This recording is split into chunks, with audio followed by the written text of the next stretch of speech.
दोस्तों आज के वीडियो में हम बात करेंगे अभी CBSE central board of secondary education ने नोटिफिकेशन निकाला था। इसके अंदर ग्रुप बी और सी की ग्रुप सुपरिटेंडेंट और जूनियर असिस्टेंट की पोस्ट निकली थी। सुपरिटेंडेंट में टोटल 142 वैकेंसीज थी और जूनियर असिस्टेंट में 70 वैकेंसीज है। इसके अंदर फॉर्म फिलिंग इनकी 2 जनवरी से 31 जनवरी तक चल रही है। इस वीडियो के अंदर हम डिटेल में देखेंगे कि क्या इनके पे स्ट्रक्चर है, क्या इसके बारे में ऐसी चीज़ें हैं जो इस जॉब को अलग बनाती है दूसरी जॉब से, और क्या इसका एग्ज़ाम पैटर्न वगैरह है, एग्ज़ाम लेवल वगैरह क्या है, क्या सिलेबस इनका रहता है, एज लिमिट वगैरह सारी चीज़ें इसके अंदर डिटेल में डिस्कस करेंगे कि 2 पोस्ट के लिए आप अप्लाई कर सकते हैं नहीं कर सकते, स्किल टेस्ट इसमें किस तरीके से होगा। तो वीडियो बहुत ध्यान से सुनना, क्योंकि जो लोग सीरियस है जॉब को लेके उनके लिए ये जॉब जो है वो बहुत अच्छी है, क्योंकि इसके काफ़ी सारे एडवांटेजेस है जो हम इस वीडियो के अंदर डिस्कस करने वाले हैं। देखो, सबसे पहले फॉर्म फिलिंग मैंने बता दिया 2 से 31 जनवरी तक चल रही है। एज लिमिट सुपरिटेंडेंट के अंदर मैक्सिमम 30 साल है और जूनियर असिस्टेंट की 27 साल है अनरिजर्व कैटेगरी के अंदर maximum age limit. Educational qualification की बात करें तो सुपरिटेंडेंट और जूनियर असिस्टेंट दोनों के अंदर आपके पास बैचलर डिग्री होना जरूरी है।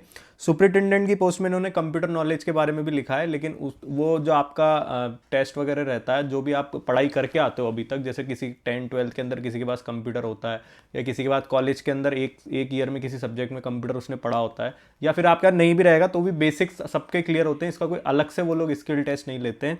बैचलर डिग्री सबसे इंपॉर्टेंट है ना, इसके अंदर first division, second division, third division कुछ भी नहीं लिखा है, केवल बैचलर डिग्री होना आपके पास जरूरी है। बीए, बीकॉम, बीएससी, बीटेक जो भी आपके पास है। और साथ ही आपका ये भी जरूरी नहीं है कि आपने डिस्टेंस मोड से किया या रेगुलर मोड से किया है, कोई फर्क नहीं पड़ता, केवल बैचलर डिग्री कंपलसरी है इसके अंदर होना।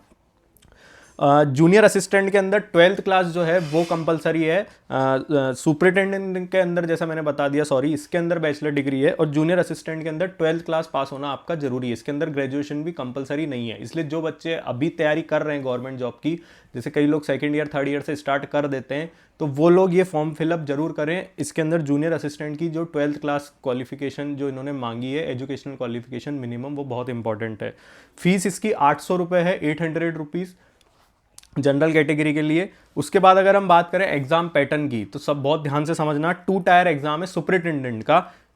इसके अंदर 1:10 रेशियो के अंदर सेकंड टायर के अंदर आपका जो है वो सिलेक्शन लिया जाएगा। जितनी वैकेंसीज आई है जिस कैटेगरी के अंदर, उतना 1:10 रेशियो में टायर 1 क्लियर लोगों को ये लोग करवाएंगे। उसके बाद टायर 2 के अंदर फिर आपका एग्जाम होगा। बात करें इसके अंदर टायर 1 की, ये OMR बेस्ड होगा, ऑनलाइन एग्जाम नहीं होगा इसका। मतलब एक तरीके से आप समझ लो कि पेन पेपर मोड पे एग्जाम होगा।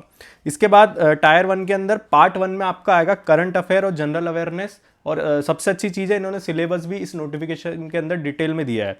तो इसके 30 क्वेश्चन आएंगे 90 मार्क्स के। पार्ट 2 के अंदर इनका general mental ability, general intelligence, logical reasoning, analytical ability के 30 क्वेश्चन 90 मार्क्स के रहेंगे। पार्ट 3 में अर्थमेटिकल और न्यूमेरिकल एबिलिटी, डेटा इंटरप्रिटेशन के 30 क्वेश्चन 90 मार्क्स के। एक क्वेश्चन 3 मार्क्स का रहेगा और नेगेटिव मार्किंग भी होगी -1 की। पार्ट 4 के अंदर जनरल हिंदी और जनरल इंग्लिश के क्वेश्चन आएंगे, 15-15 क्वेश्चन रहेंगे, टोटल 30 क्वेश्चन 90 मार्क्स के इसके अंदर रहेंगे। और पेपर 5 में कंप्यूटर आएगा, 30 क्वेश्चन 90 मार्क्स का इसका रहेगा। पार्ट 5 आप ऐसे समझ लो। तो टोटल आपके 150 क्वेश्चन रहेंगे, 450 मार्क्स के। 3 घंटे का आपका टाइम रहेगा टायर 1 के अंदर। और 30% आपको टायर 1 के अंदर लाना जो है वो कंपलसरी रहेगा। अगर आपके 30% से कम है, ये इन्होंने नोटिफिकेशन में स्पष्ट लिख दिया, ये मिनिमम आपके लिए कंपलसरी है। उसके बाद कट ऑफ बढ़ भी सकती है, लेकिन 30% तो आपके मिनिमम रहेंगे ही रहेंगे। नेगेटिव मार्किंग जैसा मैंने बता दिया कि -1 रहेगी नेगेटिव मार्किंग। उसके बाद टायर 2 होगा आपका। टायर 2 के अंदर करंट अफेयर्स के अंदर ऑब्जेक्टिव के 10 क्वेश्चन 30 मार्क्स के आएंगे और डिस्क्रिप्टिव के 4 क्वेश्चन 20 मार्क्स के आएंगे। ऑब्जेक्टिव आपका वही पेन पेपर मोड पे होगा OMR के अंदर, डिस्क्रिप्टिव भी पेन पेपर मोड पे ही होगा। इंडियन हिस्ट्री एंड कल्चर के ऑब्जेक्टिव के 4 क्वेश्चन आएंगे 12 मार्क्स के, डिस्क्रिप्टिव के 4 क्वेश्चन 20 मार्क्स के आएंगे। और टायर 2 के अंदर एक चीज बता दूं कि ऑब्जेक्टिव में वही नेगेटिव मार्किंग -1 आपकी रहेगी। इंडियन इकोनॉमी के 4 क्वेश्चन 12 मार्क और डिस्क्रिप्टिव के 4 क्वेश्चन 20 मार्क के रहेंगे। इंडियन ज्योग्राफी के 4 क्वेश्चन 12 मार्क्स के और डिस्क्रिप्टिव के 4 क्वेश्चन 20 मार्क के रहेंगे। साइंस एंड टेक्नोलॉजी के आपके ऑब्जेक्टिव के 4 क्वेश्चन 12 मार्क्स के और डिस्क्रिप्टिव के 4 क्वेश्चन 20 मार्क्स के। पब्लिक एडमिनिस्ट्रेशन एंड मैनेजमेंट के ऑब्जेक्टिव के 8 क्वेश्चन 24 मार्क्स के और डिस्क्रिप्टिव के 4 क्वेश्चन 20 मार्क्स के। इसके बाद constitution of India polity and governance के ऑब्जेक्टिव के 8 क्वेश्चन 24 मार्क्स और डिस्क्रिप्टिव के 4 क्वेश्चन 20 मार्क्स के। इंग्लिश लैंग्वेज एंड कॉम्प्रिहेंशन में ऑब्जेक्टिव के 8 क्वेश्चन 24 मार्क्स और डिस्क्रिप्टिव के 2 क्वेश्चन 10 मार्क के रहेंगे। टोटल आपके 50 क्वेश्चन रहेंगे 150 मार्क के ऑब्जेक्टिव के, और 30 क्वेश्चन रहेंगे डिस्क्रिप्टिव के 150 मार्क्स के डिस्क्रिप्टिव के। टोटल 3 घंटे का आपका टाइम मिलेगा। नेगेटिव मार्किंग एमसीक्यू के अंदर होगी -1, ये आपको मैं अभी बता दूं। और जो पासिंग क्राइटेरिया रहेगा टायर 2 के अंदर, आपको ऑब्जेक्टिव के टोटल मिला के आपके 30% होना कंपलसरी है, और डिस्क्रिप्टिव के अंदर भी 30% आपके मिनिमम होना कंपलसरी है। इसके बाद हम बात करें टायर 2 के। टायर 2 के अंदर जैसे आपका टायर 2 क्लियर, आपका जो सुपरिटेंडेंट का एग्जाम होगा, इसका टायर 2 आपका क्लियर हो जाएगा। उसके बाद स्किल टेस्ट के लिए ये 1:5 के रेशियो में आपको बुलाएंगे, जिस कैटेगरी में जितनी वैकेंसी निकली है सुपरिटेंडेंट के अंदर। और स्किल टेस्ट आपका टाइपिंग होगा, टाइपिंग स्पीड ऑफ 35 वर्ड पर मिनट इंग्लिश के अंदर, और 30 वर्ड पर मिनट हिंदी के अंदर आपका टाइपिंग टेस्ट वहाँ पे होगा। कंप्यूटर के ऊपर ही आपका टाइपिंग टेस्ट होगा, ये इन्होंने स्पष्ट इसके अंदर लिख दिया है। अब हम बात करते हैं जूनियर असिस्टेंट की, जो 12th बेस लेवल पे निकली है, 12th जिसका मिनिमम इन्होंने एजुकेशनल क्वालिफिकेशन रखा है। इसके अंदर टायर 1 होगा एमसीक्यू OMR बेस।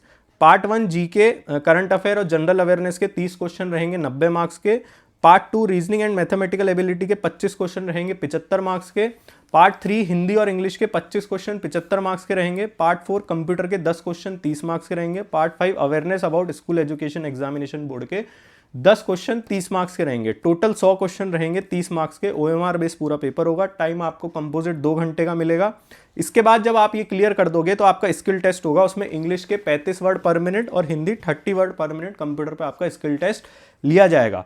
30% लाना आपको जो टायर 1 इनका रहेगा एमसीक्यू का, वो कंपलसरी है मिनिमम। उसके अलावा बाद में फिर कट ऑफ वगैरह जो है वो बढ़ भी सकती है। नेगेटिव मार्किंग इसमें भी -1 आपकी रहेगी।